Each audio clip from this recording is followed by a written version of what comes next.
Distance Nerding. Hey, what's up, everybody? It is Friday. It is time for the Friday stream, the Friday show. I am late, I know. 37 minutes.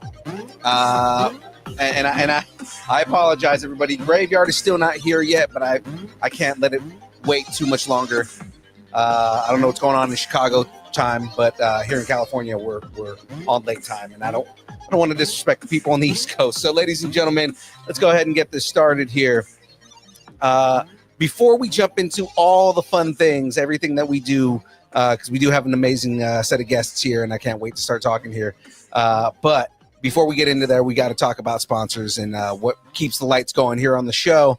So, ladies and gentlemen, everything here at Distance Nerding, everything we do here is brought to you by the good folks over at Dubby.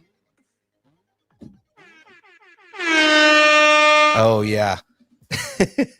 Ladies and gentlemen, Dubby is a brand of energy drinks created to help focus concentration reaction time with no jitters or crash. Dubby contains no maltodextrin, no sugar, no fillers, no artificial colors or dyes. Find out more about Dubby at www.dubby.gg. Use the code NERDING10 and get 10% on off your order. Sandra, we can get Jeff in here.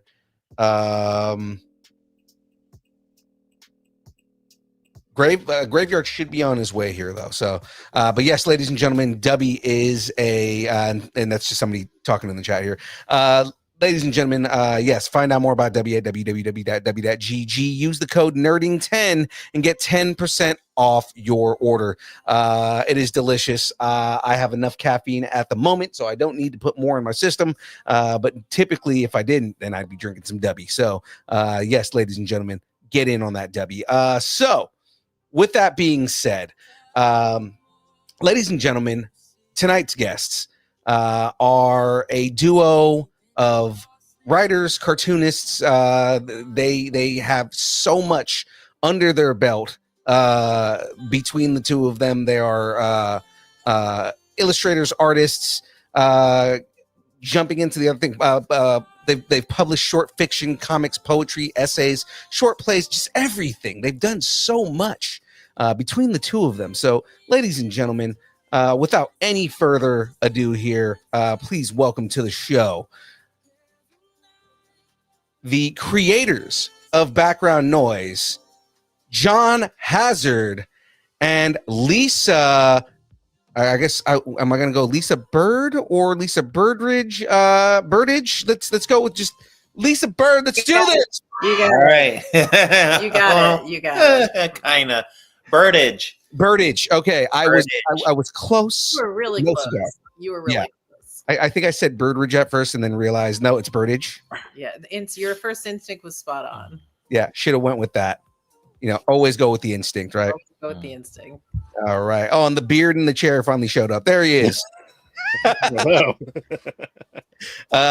So how are you guys doing? I know it's late for you over there, but we appreciate you guys giving us some of your time. It's fine. It's not late for us. We're night owls, so we're just it's 9. What's it? 9:30. We're 9:41. Yeah, it's not late-ish, that late. It's but late-ish. It's yeah. fine. It's good. Yeah. Time is nothing but a construct, right? True. Yeah.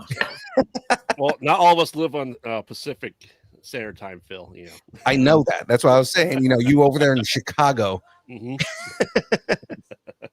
Well, guys, let's jump into this here. So before we get into your story, before we learn more about you, we have a couple questions that we typically ask just to kind of get to know you a little bit more.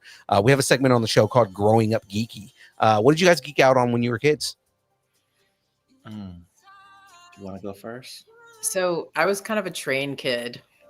So I was very into like model trains. So that was like my geeky thing. It wasn't really like normal for girls to have trains, and I was like very into trains.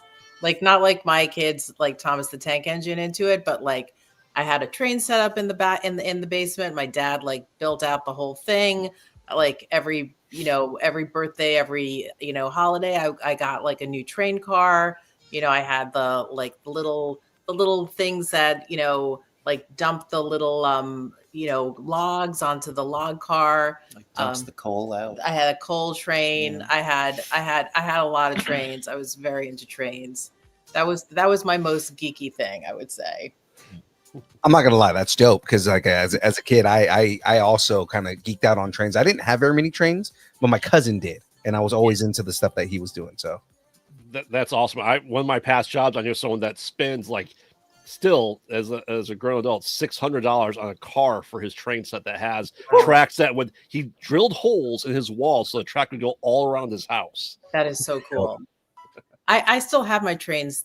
I think they're in the attic. I think they're in the basement. I think they're in the basement. Too heavy to get up to the attic, but we still, they're still, we still have them in a box. Yeah, we never, like, my kids never were into it, so we never like pulled it out and did it. And I was always like, "Don't you want to play with trains? You're boys." They were like, "No, we're not into it." Too busy with the Minecraft. They were into Thomas the Tank Engine, and I was down too, but It's funny because one of the things that if you haven't seen the show in the past, the whole idea is we conduct an interview while I'm building Lego on stream, and my Tyler, my neighbor, who's also like our roadie, his dad is a master builder, and he built an entire rail yard and train system from scratch, and it's amazing. That's very cool. Well, if it comes up organically, I have an embarrassing Lego related story. Oh, tell us. Not our family, but it's got to come out. It's got to come up organically. Oh, okay. It can't be me bringing it up. I'm impressed. I mean, I'm very bad at Legos. Like I guess I did it when I was a kid, but then when I had kids, and I remember the first time I got them a Lego set, and John and I are not, like, this is our second relationship, so this was my first marriage. My ex-husband kind of pieced out on me, and I was there with like these two little boys, and I was like, "We're gonna do Legos," and I opened up that Lego kit and I looked at it and I was like, I can't, oh my God, I can't do it. And they kind of were like, "Come on, Mom." And I was like, luckily they were very good at Legos, but not maybe as good as they thought they were. Oh, what? Oh, so you're opening up the story. I try not to tell it because it's about one of we each have two kids from separate marriages, and it's about one of her kids, but there's two of them, so that they both have plausible deniability. So it's like we're not talking about either one of them, but one of them I have this story about. One of them, he's like a very confident person, he's grown now, but he's always been like, even as a little kid, just like very confident. So when we were first dating and like at the stage where I was like sleeping over, I come over and she's putting them to bed, and it's like a long drawn out process. They would like play loud music, and she has to read them a story in one bed and read it in another bed. She would cry some nights. No, I wouldn't. It was terrible. So anyway, I'm sitting for a long time, and they had been playing with Legos, big pile of Legos on the dinner table. And she's in there for a long time. So I love Legos, and just absentmindedly, while she's in there, I build a big Ferris wheel that you could like spin. Yeah. It's big, it's awesome. And so, she finally gets to the bed. We have our sleepover. But then in the morning, one of the kids runs in the room and he's like, "Mommy, come look what I made." And we're like, no. I went in and I was like, and we go in there. "That's amazing. Oh my God." Yeah, but I knew, but I wasn't going to say something to this kid. But I was like, "Wow, you built that?" And he's like, "Yeah." And I was like, you by yourself?" And he's like, "Yeah." And the thing is, though, I believe that he honestly believed that he did it. I believe that this kid's, his ego is such that like he saw this thing. His self-confidence fine him, so that he could be a strong, was self-confident that man. He woke up in the morning and like saw this amazing towering thing that could spin and was like, this thing's awesome. Who could have made this but me? Nobody else in this house could have made this. I don't remember making it, but it had to have been me. Mom, look what I did when I was sleeping. Yes. Yes. Yeah. Well, Well, I do believe you can do things when we're sleeping. We have a comic about how, sometimes we, we do a lot of like concepting at night, like before we go to sleep. Mhm. And so we're like, And when we're laying in bed and we should yeah, be sleeping. yeah. And so I'm like, okay, go do that. And I can write the script, like practically on my phone, just like knock it out. And then one night, we wrote a comic about it. We went to sleep and I woke up and I was like, is the comic done? And John's like, what are you doing? Like, how was I supposed to draw it when I was sleeping? I'm like, come on, we got to get it out there. Yeah. We've got work to do, buddy. Let's go. Dude. It's true. He barely sleeps though, honestly. So I shouldn't really complain. I don't sleep because I can't sleep. He doesn't sleep because it takes a lot of work to draw a comic. It's more work than writing it. I mean, no, it takes longer. I woun't say which is, more work or harder. Yeah, it true. just takes longer. Yeah, not every script comes out like, the muse just imbibed it, but many do. Mm-hmm. So, that's awesome though. But John, what did you geek on as a kid? I kind of hit all the like stereotypical nerdy things. I mean, it was like Saturday morning cartoons and I got into comics because of newspaper comics. When I was a kid, I did model rocketry for a while. I did during the youngins won't know this, but in the 70s there was a CB radio craze where people like we did that. had I did that too. Yeah, I heard about that. I heard about the CB radio kits that you could get. So you could talk to truckers, like before cell phones, they would call themselves up on these radios, and Before it was officially creepy. It never occurred to anybody that a middle school kid talking to a trucker was creepy. It never Right. came. I hope, but yeah. And my big thing eventually became Star Trek, which is still my big thing. Yeah. But that's also about CB. I remember growing up, in the 80s and 90s, that when we go on vacation, we always went with another family, and we both families had CB radios, so we can communicate to each other while we were driving to the same location. Yeah. And we were talking to trucker. This is Rubber Duck. Yeah, exactly. Yeah, 10-4, good buddy. What's your 20? But it was a good way to get the traffic report ahead of where you were. Yeah, true. Before what is the traffic thing? Waze. Yeah, or every now just Google. There's a police car up ahead. Is it still there? Yeah. Okay, thank you. I always say no. No. The algorithm. That's why our society doesn't work. Yeah. That's awesome. So, John, how did you get into cartooning? You talked, obviously you're probably from your love of Saturday morning cartoons, but when did you really start getting into the meld of it all? Well, like I briefly mentioned, it was newspaper comic strips at first, reading them with my mom. I was, very into Peanuts, and there was one called Dondi about an orphan boy, and I actually, when I was a kid, I wrote into somebody and asked them how you get into doing comic strips for a newspaper. The big thing for me was Mad Magazine. Which you could go down to your corner drugstore and buy magazine, and it seemed very subversive to me. It was really a kind of pioneering thing before Saturday Night Live, making fun of pop culture as it was happening. Right. Some of it was over my head, which it was just very exciting to me that I could just buy this thing, and it was about it would be talking about politics and to age myself, Richard Nixon and Watergate. I didn't understand it on TV, but I could read it in Mad Magazine, but also they did poopy jokes. And this was amazing to me, and I like started drawing comics for like kids in my neighborhood and for teachers at school, and so I mean, my father he was a deadbeat dad, but before he ran off, he used to draw, and it was just always assumed that I would kind of take up that mantle.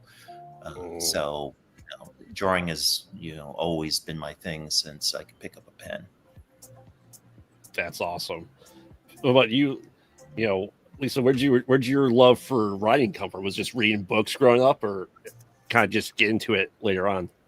Well, I always wrote. I mean, it was always my thing. And honestly, when I was in 5th grade, I don't know if you had this when you were a kid, but like you used to have these like autograph books, and my 5th grade teacher wrote in my autograph book something like, "Words are your way. They'll be the thing to guide you through your life." And I looked at that and I was like, okay. And then I was just, all right, there we go. And it's sort of a weird thing, because I don't know if she really thought much about it. Maybe she wrote that in every kid's, but I took it as the gospel, and I'm like, okay, I'm gonna be a writer. And I just never really looked back from that. So I read a lot when I was a kid. I wasn't exactly a comic book kid, but I definitely read, Archie universe, Casper the Friendly Ghost I was down for that. Richie Rich I loved so much. I mean, all of that kind of stuff. I wasn't as much into the superheroes. Batman a little bit, but I was definitely, go to the library, get 10 books in a stack, go home and read them all, right. That kind of a kid. Yeah, that's awesome. I remember, I think it's 4th and 5th grade where I'm at. They have you write your own book in school. Oh wow! And draw for it, and like my parents still have it. They're like, "Do you want this?" I go, "No, it's not good." It's a reminder of why I'm making movies now, but Dad. Exactly. Yeah, I'm honestly, that would be a tough assignment to like give to kids. I taught for a while, and at the Kubert School, and I gave a writing assignment once, and the other teachers told me I was crazy to do it, to subject myself to that. Writing is not something everybody could do. I'm sure your teacher saw something in you. And I've taught a lot too, and I spent a lot of years teaching freshman English back in the day, and I feel sorry for you. Yeah, no, it's pretty bad. Yeah. And I did a lot of teaching artist stuff as you guys mentioned that I did some playwriting in the past as a a teaching artist in different theaters and schools in New York. And it's hard for kids to get what's out of their head onto the page. There's a lot of tricks that you have to do to kind of get them to somehow, they just don't understand how to do that. So it's definitely a skill. Yeah, I remember 12th grade English. My teacher's like, "All right," because it was in AP or honors English. She's like, "All right, you're going to write the next story in the Adventures of Beowulf. It has to be in the same style." I go, "I had that. I can't do that." That's a very hard exercise, like to have to write in like in that kind of verse of Beowulf. That's pretty intense. Did you have to write it like in that kind of old Englishy versey thing? Wow, that's a hard assignment. I don't know if I could do it. Yeah, dude, I had an assignment in I want to say it was my sophomore year. Huh. Yeah, and I'm in California, so I mean, like, I remember that assignment specifically. We read Beowulf, and then you had to write another chapter. And I think I remember the chapter that I had was on Grendel. And there's that John Gardner book about Grendel too, right? I don't know if you've ever read it. I don't even know if I've read it, but I know it exists. It's actually, I think I must have read it a long time ago. Yeah. But I don't think it was written in that verse. I think it was just written in, regular English, but I'm not sure. But yeah, that's intense. Yeah. Yeah, I got a D on it. So Well, I think that should have been a pass fail. It should have been like pass. Yeah. Yeah. Yeah. Just just the a participation trophy for that one. 'Cause, Yeah. yeah. Yeah. yeah. I remember my freshman English teacher. She taught the hero's journey, and she compared it to Star Wars. Yeah. Mm. So That's smart. yeah, Wow. so rather than the hero's journey, we're going to talk about the Odyssey, and we're going to do kind of like all the classic literature on the hero's Yeah. journey. She was like, we're going to talk Star Wars. She was a big Star Wars nerd, so she was like, we're going to talk Star Wars, and she compared Star Wars to the hero's journey, and was like, it is the quintessential hero's journey. Like there's no argument on this, and I was like, this is amazing. I love this class. Yeah. No, that's very smart. It's cool. I mean, Joseph Campbell talks about Luke Skywalker when he Oh talks yeah. about the journey. But it's still cool that It's your very teacher cool. did that. Yeah. That's cool. I mean, those stories are so powerful because they hit all those marks that, like to not to go back to Joseph Campbell and get all like nerdy, although I am wearing a black turtleneck. So I guess we're dressed for I'm it. gonna go there. This is the show to nerd out on everything. Nerd You out can. on all of that. Like, we are nerds. It's fine. Yeah. I'm saying we look like we're hanging out in a Brooklyn cafe. It's like we couldn't have tried to look more, hipstery and poserish. Yeah.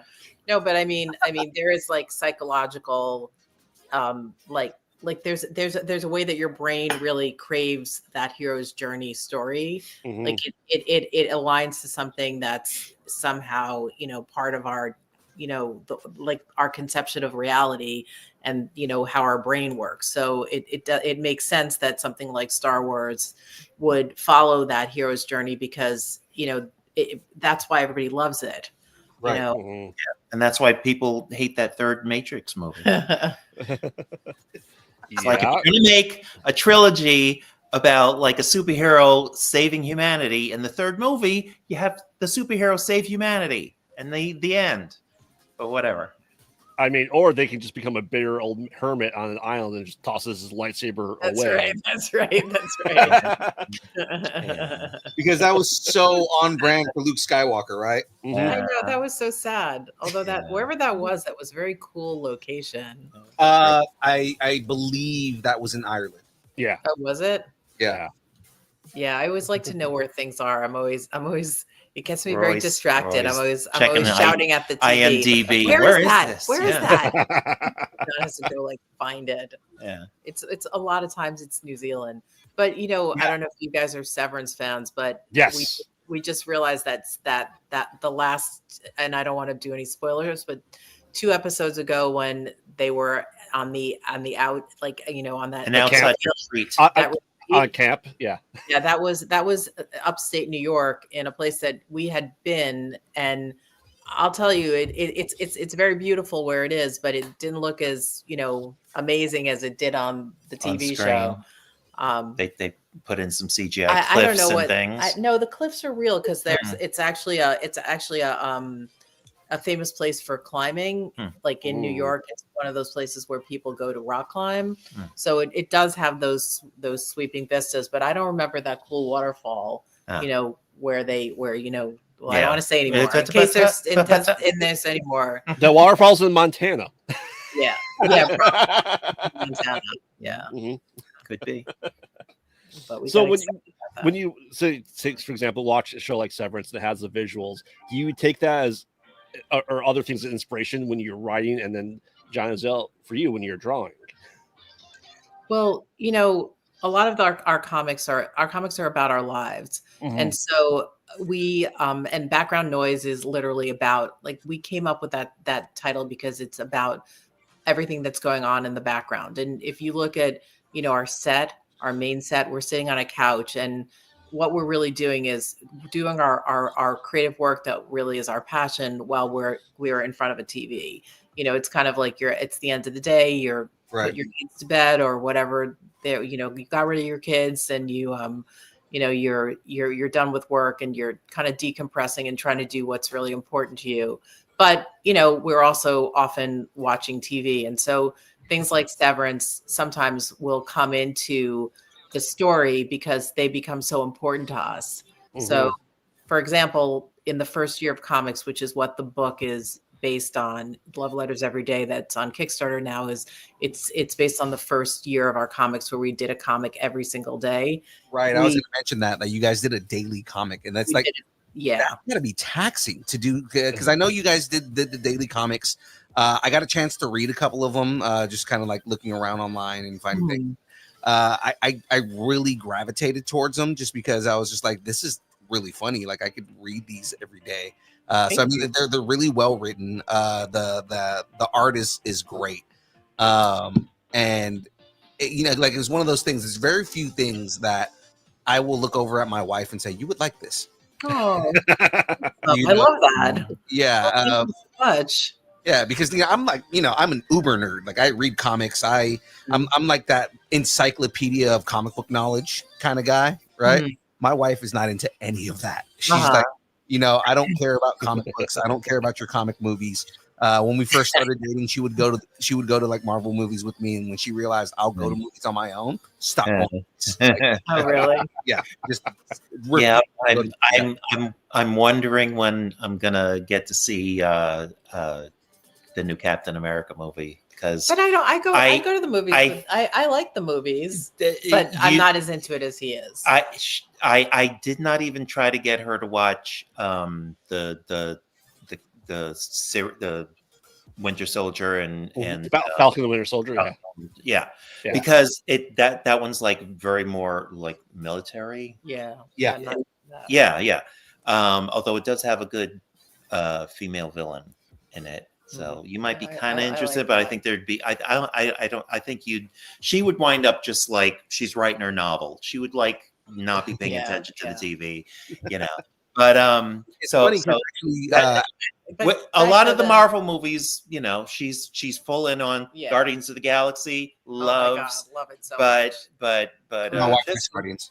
She'll want to watch this one for Harrison Ford as the president. That's in it. True. So I would like that. And he's a Hulk. Yeah. I'm in. Anyway, back to the question, which is what was the question? Was there a question? Would something like Severance really feed our art? And it would obviously feed our art because it's beautifully done. It's a great story. It's I can't stop thinking about all of the ramifications of like all of the things about it. But how it would come to life in the comic would more be us reenacting it or experiencing it in some way. So we might do like an innie and outie story where John and I are my innie is I don't know how we would do it in a comic. The comics but, like always comment on something we actually do, and they're better. Like the more authentic they are, the better they are. If we try and like make up something completely out of thin air, it really doesn't click. Like early on in the first year, I tried to do a comic about her where when Idris Elba got engaged. And so I wanted to do a comic where she was upset that Idris Elba was off the market, and then I get upset at her. And I wrote this one and showed it to her, and she's like, "Who's Idris Elba?" He's extremely handsome. That's who he is. Yeah. That's the thing. And then she's like, "I think you're the one who's like, upset that Idris Elba is off the market." That it like wasn't real, didn't work, and Lisa was right. It's not good. But it would be cool to do a comic about the Indian outie and the outies, because I've been thinking a lot about how, like today I was thinking about how like when you go to work you have this whole like world and you don't really like I was talking to this one person at work and we're like such good friends at work, but like we don't really hang out outside of work. And I was like, this is like she's like my innie self's friend. She's not my outie self's friend. That was so like I hadn't even realized how profound that show was on so many levels. Like I have a work wife, and I happen to be friends with her outside of work too. But but all of those things are so true. And so, just the fact that they extrapolated it and turned it into something that was so, great. We were making jokes at work all the time about, like, my innie was working late last night and my Audi's pissed about it. Yeah, they took, a real life thing and just rose it to a new level, and that's what makes it science fiction. And because we're into a lot of this stuff, it does. We often in the comics will suddenly turn into, like, in the first year of comics, like, there's some comics that aren't going to make it into the book because they're so of their time. Like, in particular, at the time we were very into Orange is the New Black, and there's a lot of jokes about us, like, staying up till dawn because we can't stop streaming Orange is the New Black. And I kind of think, we wouldn't put that in the book because it's just like, it just kind of doesn't click anymore. There's a lot of us as Game of Thrones characters. The Star Trek stuff stays because that's because Trek is fucking life. Come on. I don't know if you're joking about it or not, but it's me. It's like, we can joke all we want about Star Wars. They can mess with Star Wars if they want, but I'm more of a Star Wars guy, but I appreciate Trek for what it is. I'm not one of those Trek or Star Wars, and you go like, oh no, Star Wars Trek is garbage. No, I mean, I find some of the jokes funny every now and then because, like, meta jokes, but I like Trek for what it is because they are different. Like, they're not the same thing. Star Wars is more action adventure. Star Trek is more.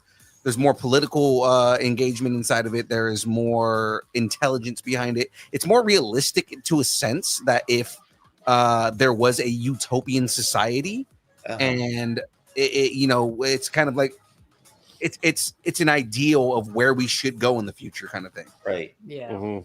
No, we think about that a lot. Yeah. Oh yeah. No. Trust me, especially nowadays. Yeah. Especially. Yeah. I mean, I definitely more a Star Wars guy, but when J.J. Abrams did the first Star Trek, my wife's like, "All right, we're gonna watch this." I go, "Yeah, but I have to start at the beginning. I have to watch the first 3 seasons of the original series before I watch the new movie." She goes, "Why?" I'm like, because I started at the beginning. I'm a completionist through and through. Well, do yourselves a favor and don't get me started about the J.J. Abrams don't Star start Trek. him about this. Well, okay, but like, here's the thing, right? And There's no time, and you don't want to see how ugly it gets. I was gonna say, because I'm with you. It's not the Trek that anybody expected, mainly because and Abrams said this himself, it's Star Trek if he had Star Wars. Yeah. Right. So they focused heavily on the action and the adventure, which I mean, they're fun movies on their own. And that's it. But what I do appreciate about that is they did take the time to make it a separate universe. Even though biting my tongue, I'm telling you, just like, don't get me started. Yeah. The different universe thing. Okay, you just say the different universe thing. Honestly, that pisses me off a little bit. It's ridiculous, I know, but I'm a grown man. I understand it's a fucking sorry, I don't know if you curse. You can cuss. Yeah, all you want. It's a reboot. I get it's a reboot. It's, I don't need an in-universe like thing to tell me, William Shatner still exists and Chris Pine exists in separate universe. I don't need that. And basing a whole time travel story on it, I think was either the filmmakers are stupid if they think it's important, or they think we're stupid. Anyway.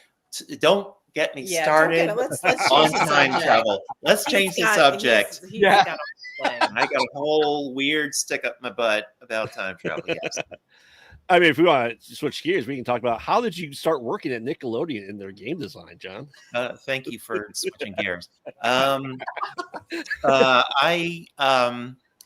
I was working at internet startups, learning Flash animation, and I got the Nickelodeon job through Monster.com, and they saw that I could do this animation and brought me into Nick.com to do basically ad banners. It's like when you go to the Nick.com, there was like a big block of animation on the front page that would tell you about different things that are happening on the website or on the TV channel. And I did that thing, and then I moved on to doing some other animated things. And then I did they had a virtual world called Nicktropolis. Yeah, and I remember that. And a lot of people have nostalgia for it. Basically, you had a little person, and you could do like safe chat with their little people, and you had a little room, and you could buy crap for the room and buy outfits for the little person and customize them. And I designed and animated a couple of iterations of the little avatars. And then the first ones. I mean, you made not the first ones. I thought you made the first one. No, I didn't make the prototype. I made the. Well, I didn't. Okay. I made the second and third iterations, which were more sophisticated than the prototype. And mine were better. They were. I mean, but then I did. I was the animation director for some terrible dream sequence, like fantasy sequences for one of their live action shows, which nobody remembers. Thank God. It was a terrible show called Romeo with an exclamation mark. And it was about the kid rapper Lil Romeo. Lil Romeo, I remember. And Master P was his dad in real life. Yep. And it was like a wacky sitcom where Master P was like too busy. He was out touring all the time, so he had to hire a wacky nanny to take care of Lil Romeo. But Lil Romeo and his little friend get in trouble. Mm-hmm. And when he gets in trouble in the show, the camera zooms in on his eyes, and you hear like a record scratch, and he has like little fantasy sequences where, like, the concept that they told us at the beginning that they never reinforced on screen, which was that he liked video games. And so when he was in trouble, he saw himself as a video game character in some trouble roughly analogous to what was going on in his real life. Yeah. And it was a dumb concept because he didn't actually like video games in the show, and we didn't have time to like really make it look like a video game. It was just me and two assistant animators, and we had to do this work on top of our regular work for the website.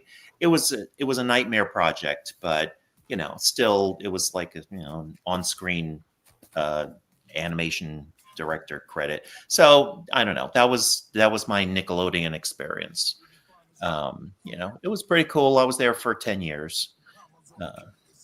Well, it's good that we didn't see you on all the behind the scenes stuff that came out last year. When they gave me the assignment, I knew it was going to be so much work that I literally fainted when I was told that it was going to happen. Yeah, I was in a supermarket. I got the call that they were going to do it, and I was like in a freezer, and I literally fell into the freezer.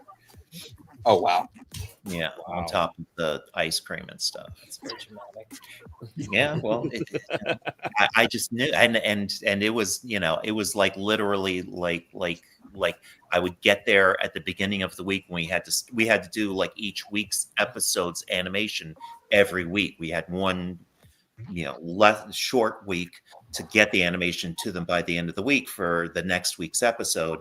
And I would get there in the middle of the night. I would come in the middle of the night and start doing all the key art. Mm-hmm. So that when my assistant animators came in Monday morning, they could start scanning it in and animating it. So it was crazy. Yeah, I mean, that's a lot of work. Like South Park, I'll ever watch their 6 days to air and the stuff they go through. South Park is a whole, they have a giant team, but they're still like blow my mind. Yeah.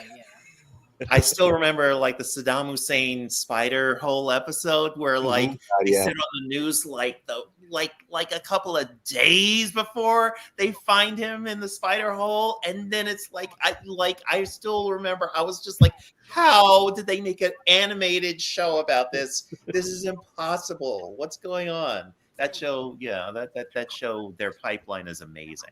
Just like because they can get stuff out in less than a week, and that's why they can stay so relevant. Yeah, yeah. And the weird thing is, it's visually looks very simple, although it's like evolved a lot over the years. But their like technology, they use Maya, which is 3D software, but it looks 2D, and they do it. It's like this very technological thing where they just have all these assets that they can just like type up and just like call up all these assets through coding, basically.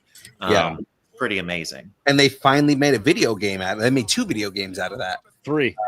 No, the third one doesn't count because they did all. It was actually, it's awful. Yeah, it was 3D animated and it was terrible. So they did the 2 in the actual Maya format, and basically you play video games that look like you're acting out the show. It's amazing. Huh. Yeah. Cool. So Lisa, I from our notes here, you're writing a children's book about kooky and confused kittens, huh? Can you tell us a little about how that came to be?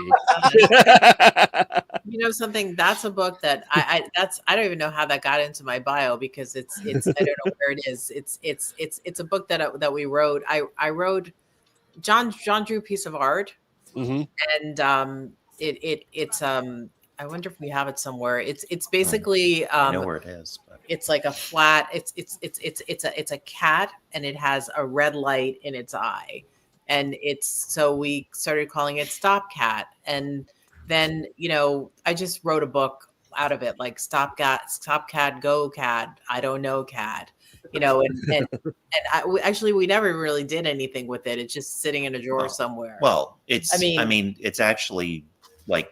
It's sketched out. It's sketched out, but we haven't to the bottom. Pitching it. Yeah, we haven't been pitching it. It kind of fell to the bottom. Yeah, actually, this Kickstarter, to bring it around to our Kickstarter,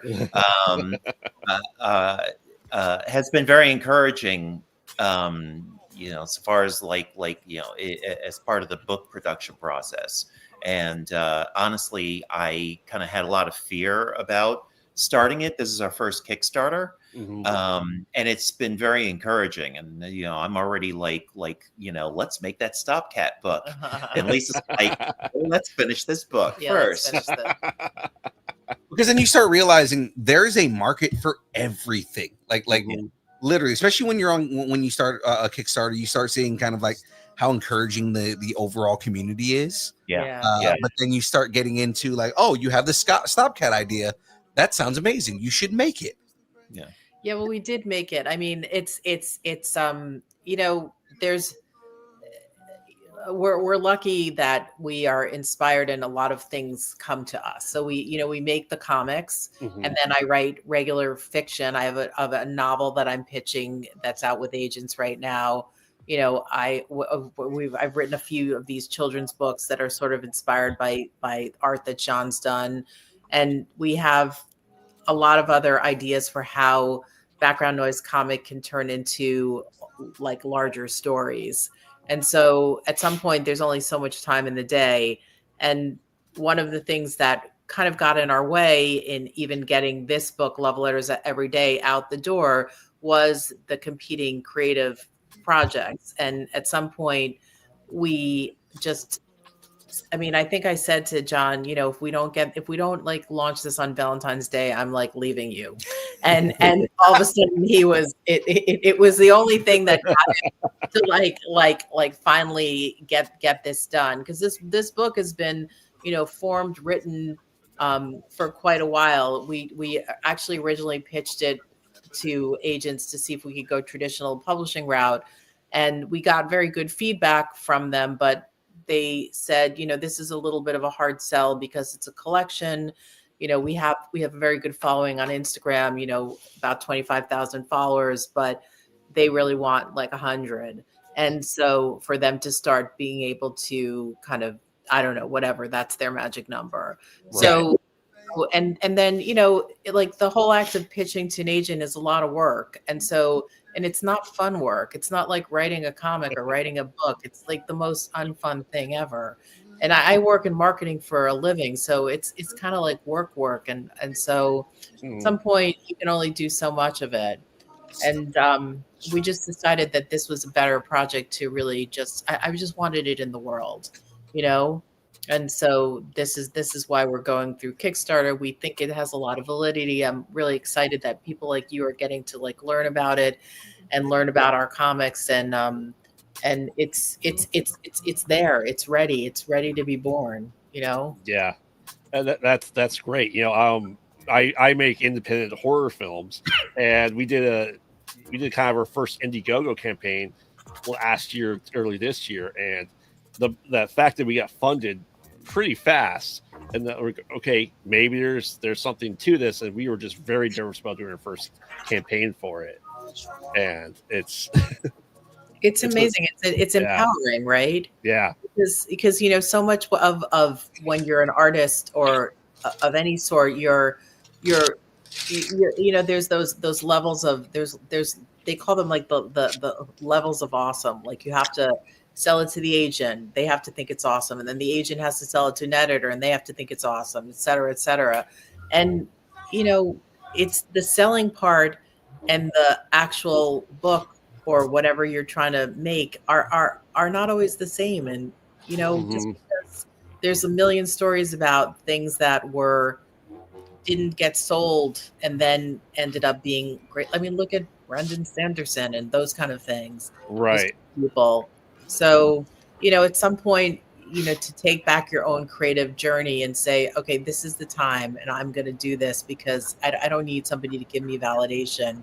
I know this is good. I know that people will like it. So let's just make it happen. We just saw a James Earl Jones movie from 1999 that got buried because they thought it wasn't good enough to wide release or something. It's crazy. It was a great movie. Annihilation of Fish. It was really good. Yeah. But we just saw it with the filmmaker. Yeah. On Valentine's Day. On Valentine's Day. Really? Valentine's Day movie. Yeah, and you know, like they're going into some kind of release now. They remastered it. But yeah, it's like a James Earl Jones movie from late in his life, and he didn't even get to see it released. Sucks. Yeah. Like for some stupid reason. Yep. The studio held on to it. Yeah, and this is why I like, I do IT for a living, but why I really like the internet and stuff like that is because it gives independent creators a platform that they can be on the same stage as everyone else. Yeah. Yeah. That's the great part of it. The hard part of it is that you do have to do like all this stuff yourself. Yeah. Yes. Yeah. Yeah. I can tell you from having to write subtitles files for movies, it's not fun at all. Yeah. The concept of studio confidence just pisses me off because it's like, oh, we don't have confidence in this project, but it's like the studio didn't have confidence in Deadpool, and Deadpool fucking blew every expectation out of the water. Right. The first movie, you know, and it's like, you know, but they had confidence in Morbius. Morbius is still like like the whole Sony Spider-Verse thing is just such a mystery to me. It's just, you know, and actually Lisa hasn't seen Morbius. I actually want to show Lisa Morbius. Yeah, Lisa, just know it's Morbin time. It's a bad movie, but it has Matt Smith in it, and you would like the Matt Smith parts. That's fine. I'm fine.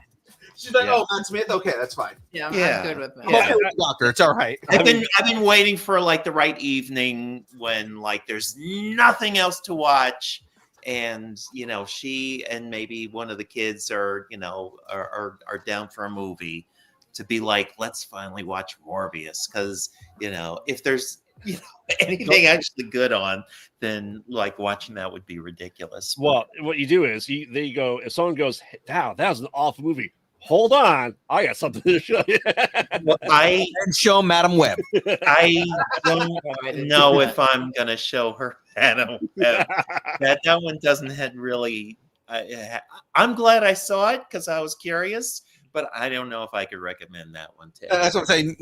That's the kind of movie I'm glad I saw it, so I can tell people not to watch it. Yeah. We saw the Spider-Man play. The music. Really? God, yes. Wow. Yeah. How many people Yeah. got injured on your show?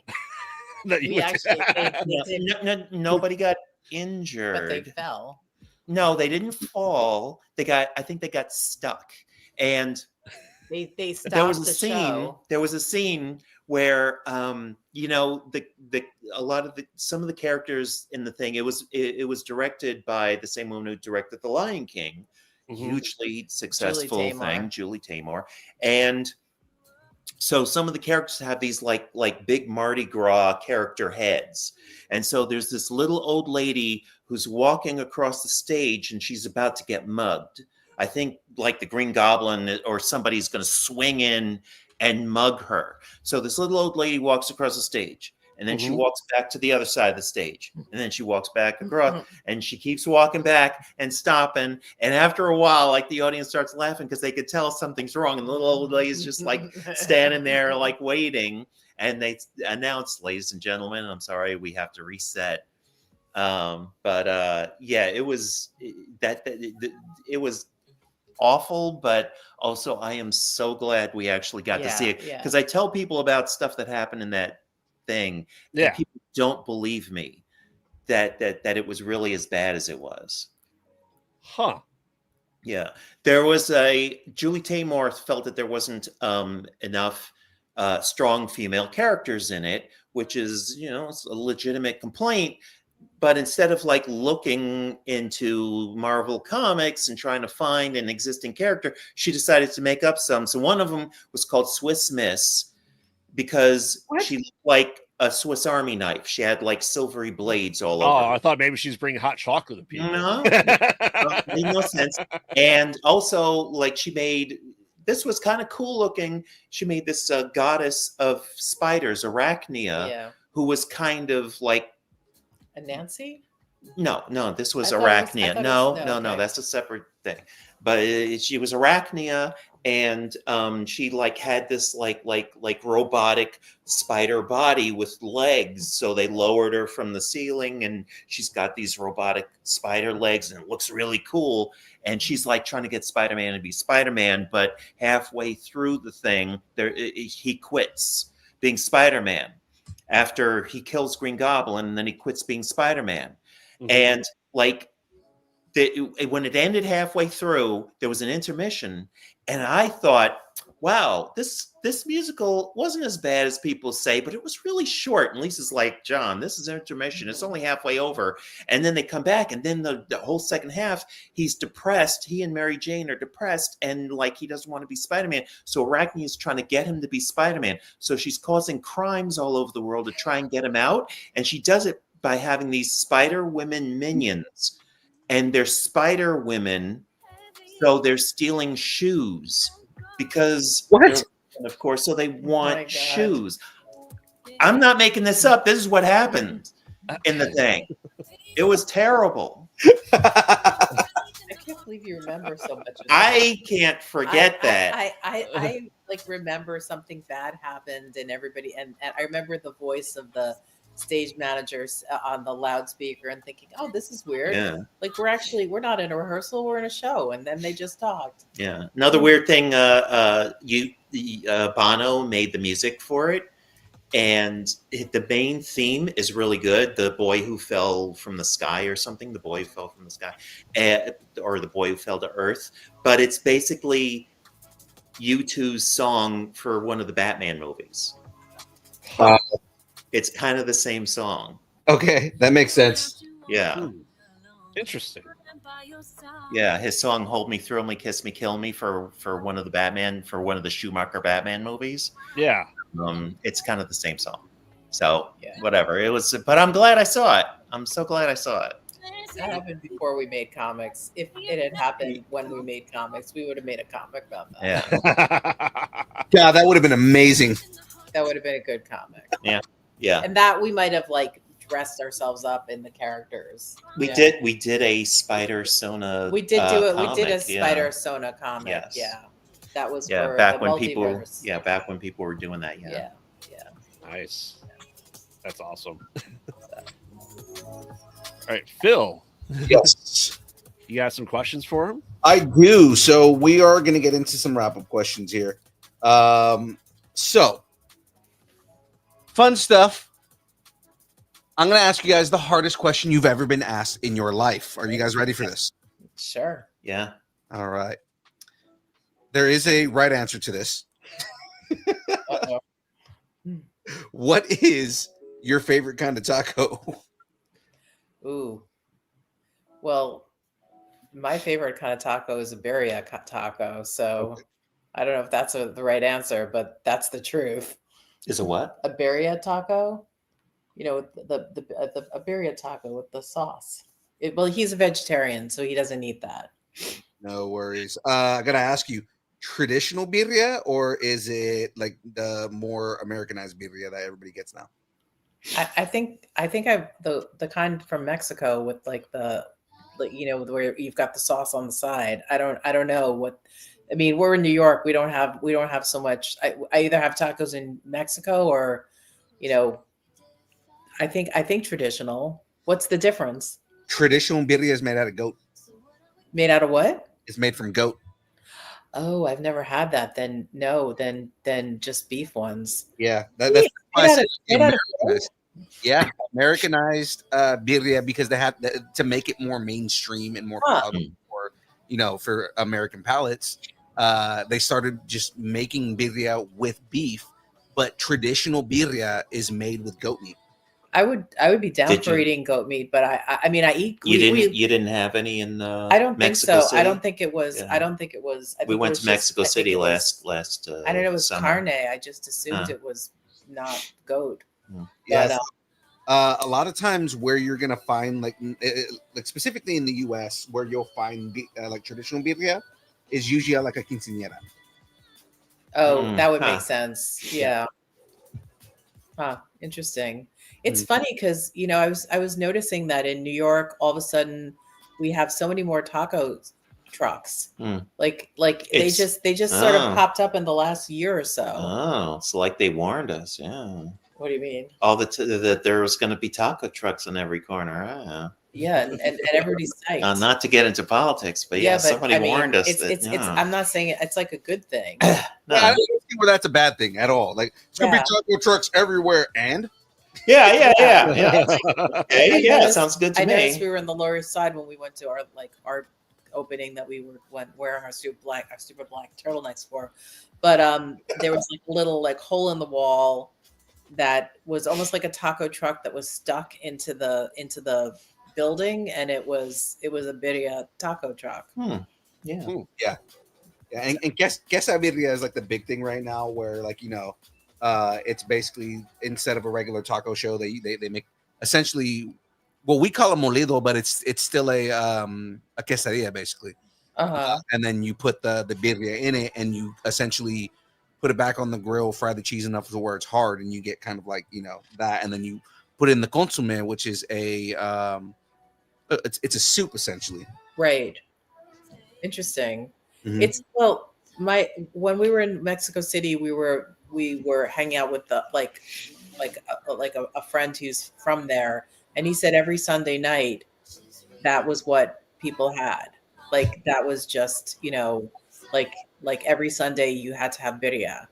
Like that was just a tradition. And his girlfriend was like, every Sunday? He was like, absolutely, like you have to do it. I'd be fine with that. Yeah, I'd be fine with that too. Birria is delicious. Like Yeah. Oh yeah.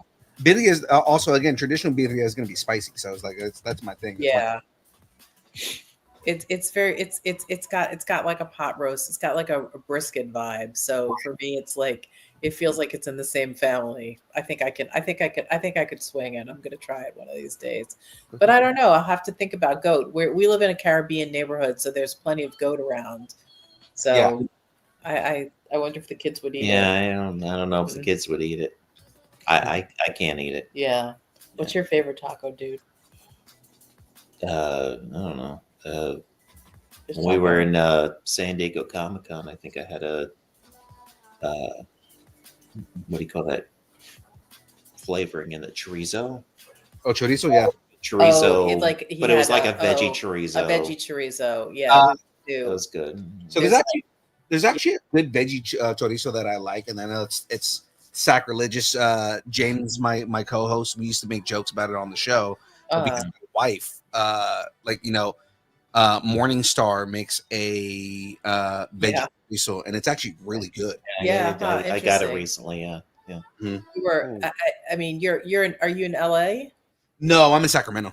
You're in Sacramento. Well, when we were in San Diego Comic-Con last summer, we discovered it's a place called Oscars, and it's really a fish taco, famous for fish tacos. Yeah. But they had a lot of other kinds of tacos. That's where he had the chorizo, the vegetarian chorizo taco. It was amazing. Mm-hmm. Yeah, and that's pretty common for a lot of like big places in Southern California. Like Southern California's got a lot of really famous spots. I thought we had like a calamari or something taco there, or Probably. there was something else that was very good at that particular place. Yeah. But there's another place in like downtown San Diego, which I think they have a lot of more traditional meat tacos. I wonder if the birria is goat there. We didn't go because the line was long and John couldn't eat there, but I wanted to. I would say, Phil, correct me if I'm wrong. If they have lingua, they probably have goat birria. Oh yes, they definitely had lingua because I saw that. Yeah, lingua's another one that is that is a very. It's starting to become more common. Yeah, but that was like one of those things where like you knew that place was like legit because if they had lingua. Like so earlier when I said that there's a right answer to this. Traditionally for Latinos, when we go to a taco spot, the first thing that we get 9 times out of 10 is going to be al pastor. Oh, and the reason we get al pastor, I'm sorry, but the reason you would do it is I hear your answer. Yeah, the reason al pastor is the right answer is because it's kind of a litmus test. Like 90% of the time, if you go to any restaurant and they make good al pastor, 9 times out of 10, everything in that restaurant's going to be good. Huh. Well, that's good to know. The other thing is if they have mole on the menu and it's homemade, then that's another sign that restaurant's going to be good. Oh wow. I mean, those are two of my favorite foods, so I'm a big mole fan. When we were in Mexico City, we also discovered that you can buy the mole dried, and then you can just add your own broth or water, and it's actually pretty good. We had these Mexican friends over for dinner, and I made it kind of like thinking, they're gonna make fun of me. Here's this like Jewish woman from New York making mole in Mexico City, and they were down for it. They were like, "This is amazing." So yeah, it was good. It was just the magic. We brought home bricks of it. Yeah, and I haven't used it because I'm afraid to use it because I don't want to use it up. So it's one of these days. Awesome. So what's some advice you guys might have for anyone trying to get into the industry? Just start doing it. I mean, like it depends on like who you are and what you want to be doing, but if you want to write comics, start writing some and find somebody who does art and start collaborating and see what you can make.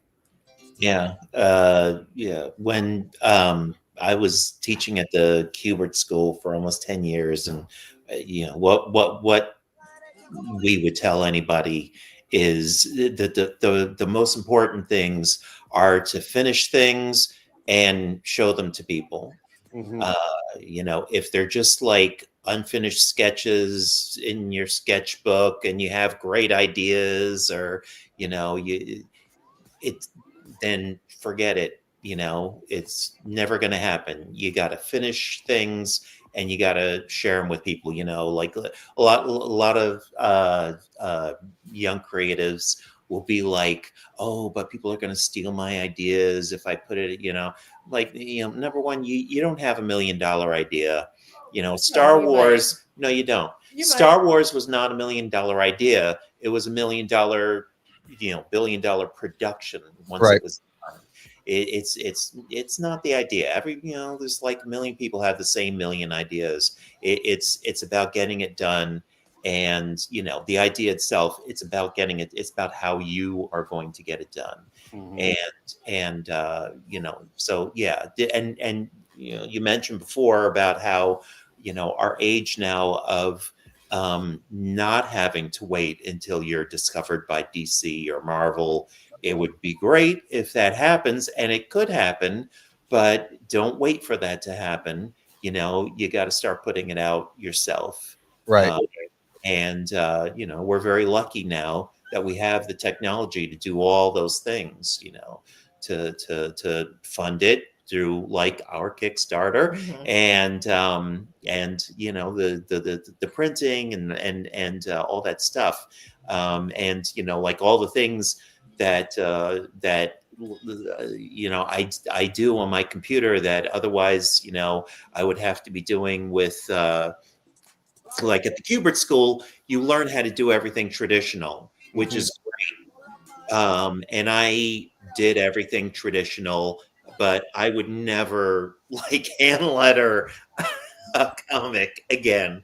You'd have to put a gun to my head for me to get out my Ames guide and draw the little lines and or I mean I might like do like a dip pen inking or something someday again. But the fact that I could like take my iPad on the subway and be penciling comics on the subway, occasionally even inking them on the subway if I have to, it's just like amazing the things that we can do now with the technology we have. So, but get it done and show it to people, share it with people, find a community. That was what I was going to say. Yeah. That was, going back to what you said about, the Kickstarter community being so supportive, but there's drink and draws, all over the country. Find your people, share your work with your people. Yeah, Lisa has a writing community. If you want to say, I co-host a novel writing class, a novel writing workshop as part of the Brooklyn Speculative Fiction Writers. And we've been, it's a godsend. We are supportive of each other. People are getting agents, people are getting published, but more than, not more than that, because, I would lie if I wouldn't say that wasn't, everybody's goal. But, the journey of getting there is so much more pleasant when you're with people who are there to say, that's great. Or just sometimes, just to show something and have somebody read it, because otherwise you're just sitting there alone in your world. Yeah. And that's great. But sometimes you just need to share in a way that you feel it's safe and so that you can learn something, so that you can get better. Yeah. Making comics is very insular. You kind of have to isolate yourself for a while and, put your head down and like do your thing. But you really don't want to always be like that. It's very stultifying.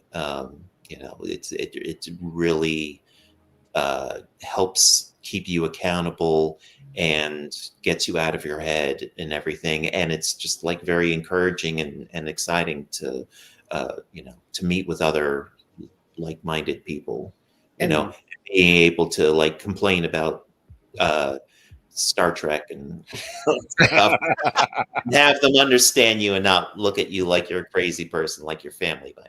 And the other thing that I like to say to people who are young people who are starting out and want to work and live an artistic life and make that part of their life, and is just, go for what you really want. Yeah. If you really want to work for DC, if you want to work for Disney, if you want to work for Julie Taymor, if whatever you want to do, go for it. Yeah. Because there's no reason why you might not be the person who is going to do that. And it's scary. Everybody's afraid. You just have to like bite your tongue and just go for it. And but the thing is, and that sounds like I'm saying the opposite thing.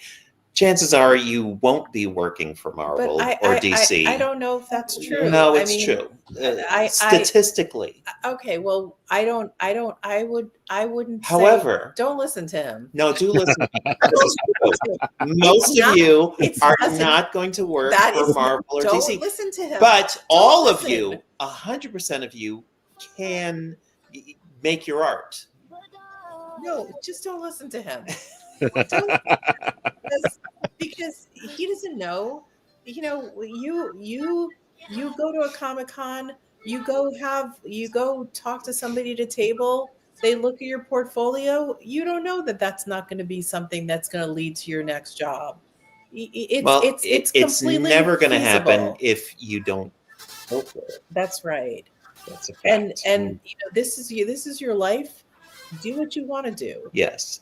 I had a friend who like wanted me to talk to her daughter, who was kind of like she wanted her to like work in advertising, which is what I do like as my day job. And so I was talking to her and I'm like, well, do you actually want to do this? And she's like, no, I really want to write science fiction books. And I'm like, then go write science fiction books. Like I'm not saying that you don't need to make money. Like figure out what your day job is going to be. If that's what you want to do, go do that. This is your shot. Right. And you miss 100% of the shots that you don't take. Exactly. Yep. Are you sure? Sometimes people build Ferris wheels doing nothing and sleeping. That's right. That's what we call a callback, ladies and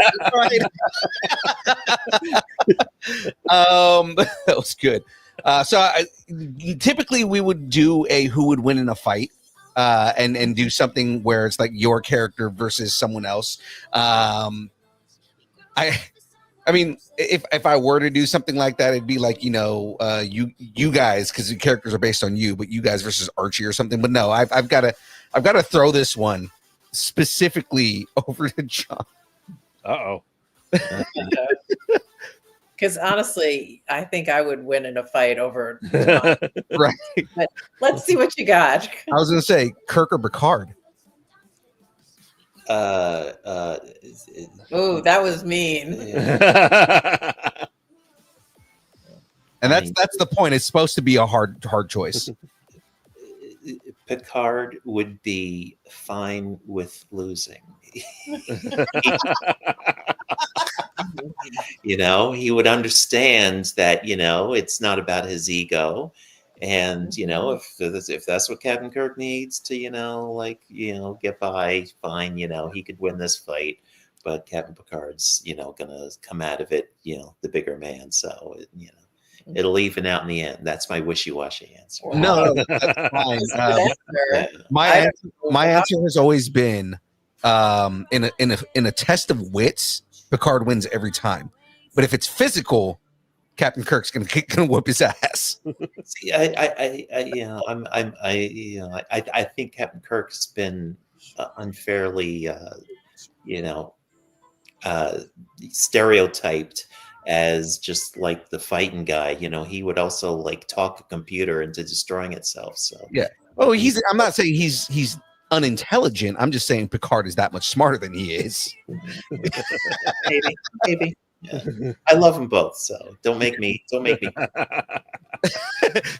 You're making me choose between my children. Stop. Yeah.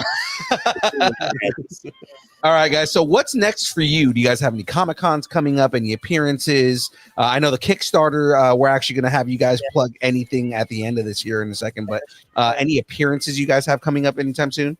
We're going to be at a small conference called Fanfare in New York City on April 5th and 6th. It's a Comic-Con that's based on a high school of an art high school. I can't remember the right name of it, But it's actually a very cool con. So if you're in New York, I highly recommend it. It's the School of Art and Design. Yeah. Which has like all these like really amazing alumni and like kids of kind of, you know, notable people. Yeah, the School of Art and Design, high school. But it's like a, you know, like a cool little mini con that they put on for themselves, but you know, they get some good guests in there because of, you know, and I think that's just the only con we have scheduled right now, but we're working on other stuff. But right now it's all about the freaking Kickstarter. Yeah, absolutely. So speaking of that, where can everybody follow you? Where can everybody find you? Give us all of your pluggables, everything you guys want to plug. Now is your moment. Tell us everything you've got out there. Okie doke. Well, you can find us on Instagram at background_comic _background_noise_comic. Yeah, that's where, you know, most of our stuff is. Over 1,000 comics. You know, the ones from the book are buried all the way at the bottom, which is why we're making the book. Although there will also be some never before seen comics in the book. But yeah, most of our stuff is on the Instagram. It's also on Webtoon, although I've fallen behind updating Webtoon, but there's still hundreds of comics on Webtoon. And it's actually where I found a lot of your work was on Webtoon. Well, I better start doing that again. But yeah, our big thing right now is, of course, the Kickstarter. Love Letters Every Day is the name of the collection of Background Noise comics. We also have comics on Medium, and I also have essays on Medium. One of the things about this book is that in addition to the comics that we did that first year, the best of, we also have essays that explain about our romantic and artistic journey. Not long ones, just little ones to kind of help tell the story. And essays like that are on Medium. It's I believe it's just Medium Lisa Bird. I'm trying to tell you to sit up because you're hidden behind. I'm hidden. You're hidden behind credits. It's okay. No, it's okay. So you know, so it's fine. So it's okay. I'll put it back on the screen. Yeah. Well, yeah, absolutely, guys. That's it's awesome talking with you guys here. Yeah. Before we get going here, Graveyard, of course, give everybody your pluggable, sir. Yes, I am Graveyard, co-host of the Mostly Pod Out at Night, Mostly Podcast. Pod. New episodes are 9 p.m. Central every Thursday, so you make sure you watch it after the build on Thursdays. Also, Conversations Void every Wednesday, where we talk to everyone and anyone in the horror world and just over like a cup of coffee. Just have fun. And after this, you'll see me on Twitch starting the first chapter of Little Hope, the Dark Pictures Anthology horror video game. So make sure to follow us on all social media, Pod Out at Night. Awesome. Of course, ladies and gentlemen, you know who I am. I'm your boy, Young Phil, Distance Nerding. You can connect with us on all the social media places. If it exists, we are there. Follow us on all the places. Of course, that is Instagram, Facebook, never calling it X. It's Twitter until the day that it explodes. Twitch, TikTok, Threads, YouTube, Discord. We are now on Blue Sky, and I like that so much better. MySpace, Vine, GeoCities, Friendster, Second Life, AIM, Farmers Only, Christian Mingle, OnlyFans. It's only pictures of Aaron Martin's feet and mandals, the beard, Jamez's glasses, and everything she will do for money. And there's not very much that he won't do for money. If you want to know what a 3-penny opera is, call Shidu on OnlyFans. All at Distance Nerding. And of course, ladies and gentlemen, if you would like to send us, or if you'd like us to break up with your boyfriend, girlfriend, significant other, pet, schoolyard bully, annoying neighbor, or just tell us how much you enjoy us, hate us, or wish the internet would consume us completely and spit us out at the feet of Captain America. And when I say Captain America, I mean Sam Wilson. And for all the haters out there who are like, Captain America's black. Yeah, no, he's black in the comics. Shut up. Sam Wilson has been Captain America for like the last 5 years. Shut up. And then when you say that, you know, he's not black in the comics, you know what? There are like 2 different black Captain Americas. It's argue with me. I'm a nerd. But send me that email at intsnerding at AOL.com, and we will read it live on air. Even if it's like bad, I will read it on air, and we can have an argument on the show while you're not there. And I can be a one-sided argument. So, ladies and gentlemen, that is it from us. The two things I didn't do. Number one, here is the progress on the X-Jet. So it's basically the fuselage. If you open this up, it's got computers and everything on the inside. You can actually see, God, you can't see it on there, but like you can see Magneto on the inside. That's amazing. And then on the back right here, it opens up and there's another computer in the back that has the X-Jet specs on it. Now, aside from the X-Jet, the characters that I made, I've got Wolverine here. Ah, nice. I've got the man who is best known for abandoning his children, Scott Cyclops. The Summers Legacy. The Summers Legacy is child abandonment. Think about it, right? His dad abandons the three of him and his brothers to become a Starjammer. And then he abandons his children. And Nathaniel ends up abandoning his child, which is the most telling one, because in an apocalypse, you name your daughter Hope, and then you abandon Hope. Oh wow! Oh my God! Getting deep. And then, of course, the newer version. Oh yeah, with his luscious locks. With I was gonna say, Greg, when I pulled him up, I was like, he has the luscious locks. That is that right there. Of course, ladies and gentlemen, if you are going to stick around with us after this, we are going to be watching Ant-Man and the Wasp. We're going to kick off a new thing. It is a private watch party. It's got a chat and everything. Basically, we're going to be doing Mystery Science Theater 3000 with Ant-Man and the Wasp. And essentially what we're going to do is watch every movie or property that has characters that are involved in the upcoming Thunderbolts movie. So that way we have the background for everybody and we can go and watch that. So we will be watching that right after this. I'm going to be posting the link on the announcement channel on Instagram. So keep an eye there. I know Sack Deadpool's already like, where's the link? Well, I haven't made it. I can't make it until I get into the movie. So yes, ladies and gentlemen, that is where we're going from here. That is it from us. It is now time for the dance party. We did not warn you guys at all. The dance party is essentially once the theme music starts, grab something around you, make it dance on screen, and that'll be it. So let's go ahead and get this going, because ladies and gentlemen, we've got another show to do. It is now time for the dance party. Let's get this going. Graveyard's going to show you how this works. Go. There's.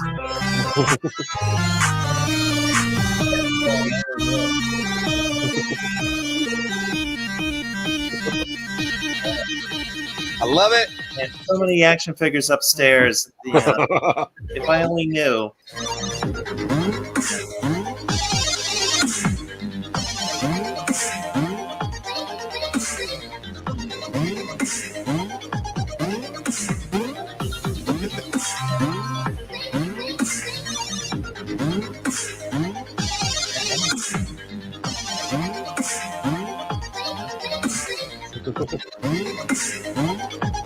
Nice.